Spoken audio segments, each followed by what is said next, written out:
ബാബുസ്വാമി ബാബുസ്വാമി ആ വന്നല്ലേ? എത്ര നേരമായി പോയിട്ട്? ഒന്നും പറയണ്ട. ജംഗ്ഷൻ അവിടെ ഒരു വലിയ മുട്ടങ്കാട്ട പാമ്പ്. എങ്ങനെയാ ബാറിൽ നിന്ന് ഇറങ്ങി വരുന്ന പാമ്പാന്നോ അതോ? അതല്ല, ഒറിജിനൽ പെരുമ്പാമ്പ്. എന്നിട്ട് അവസാനം ബാബുസ്വാമി ബാബുസ്വാമി അല്ല ബാബ സുരേഷ് വന്നിട്ട് പിടിച്ചുകൊണ്ടങ്ങ് പോയി. ഒന്നും പറയാൻ. സുരേഷ് വന്ന് പിടിച്ചിട്ട് പോയി. അതൊക്കെ പണ്ട് ഞങ്ങളുടെ വീട്ടിൽ ഒരു 8ന്റെ പണി കിട്ടിയായിരുന്നു. എന്തുവാ?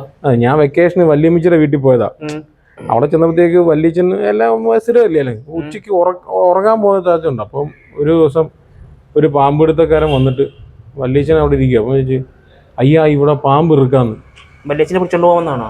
വല്യച്ഛൻ അന്ന് അടിച്ചിട്ടില്ല, അല്ലെങ്കിൽ വല്യച്ഛനെ വിട്ടാൽ മതി. പാമ്പ് ഇറുക്കാന്ന് ചോദിച്ചാൽ വല്യച്ഛൻ പറഞ്ഞു എന്തായിരുന്നു? പാമ്പ് ഇറുക്കത്തില്ലല്ലേ, പാമ്പ് ഇറുക്കാന്ന് ചോദിച്ചു കഴിഞ്ഞാൽ പാമ്പുണ്ടോന്ന്.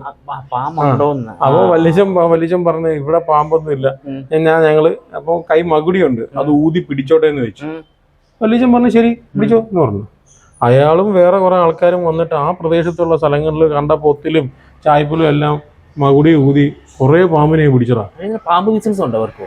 ആ ചുറ്റുവട്ടത്തൊക്കെ ഉണ്ടല്ലോ, ഈ നമ്മുടെ ഗ്രാമങ്ങളല്ലേ ഈ. അപ്പം ഇത് ഈ പിടിച്ചതിനെല്ലാം ഓരോ പെട്ടിക്ക് വെച്ചാൽ വട്ടത്തിലൊരു സാധനം ഉണ്ടല്ലോ, അതിനകത്ത് അടച്ചടച്ചടിച്ചു. അപ്പൊ ഏകദേശം ഒരു 10-15 കൂടെ ഉണ്ട്. അത് 15 ഉണ്ടോ?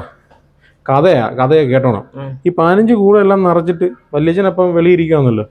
ഇയാൾ കണ്ട് അയ്യാ നാങ്ക പോകട്ടുമാന്ന് ചോദിച്ചു. വല്യച്ഛൻ പറഞ്ഞു പോയിക്കോ. അപ്പോൾ അയാൾ ഉടനെ പറയാ, സാറേ ഇതെല്ലാം കൂടെ ചേർത്ത് സാർ ഒരു 15,000 രൂപ തരണോ? എന്തിന്? ഈ ചോദ്യം വല്യച്ഛൻ അവിടെ ചോദിച്ചു. അയാൾ പറയാം പാമ്പിനെ പിടിച്ചതിന്. വല്യച്ഛൻ പറഞ്ഞു നീലി വന്ന് പാമ്പിനെ പിടിച്ചോട്ടെന്ന് ചോദിച്ചെന്ന് വെച്ചു. അപ്പോഴത്തേക്കും അവിടെ വിഷയമായി. അയാൾ പറഞ്ഞു ശരി പൈസ തന്നില്ല, ഇതിലാണ് തുറന്നു വിടുന്നു.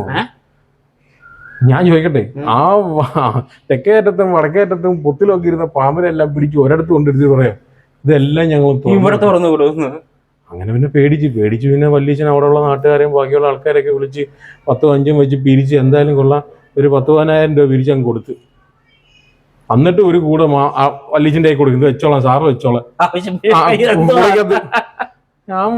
ഞാൻ എന്റെ കുട്ടിക്കാലം ഞാൻ ആലോചിക്കുക, നമ്മള് പാമ്പിനെ അവൻ പിടിക്കാൻ വേണ്ടി വന്നവൻ അതുകൊണ്ട് പോവുകയും ചെയ്തു, അവന് 10,000 രൂപ കിട്ടുകയും ചെയ്തു.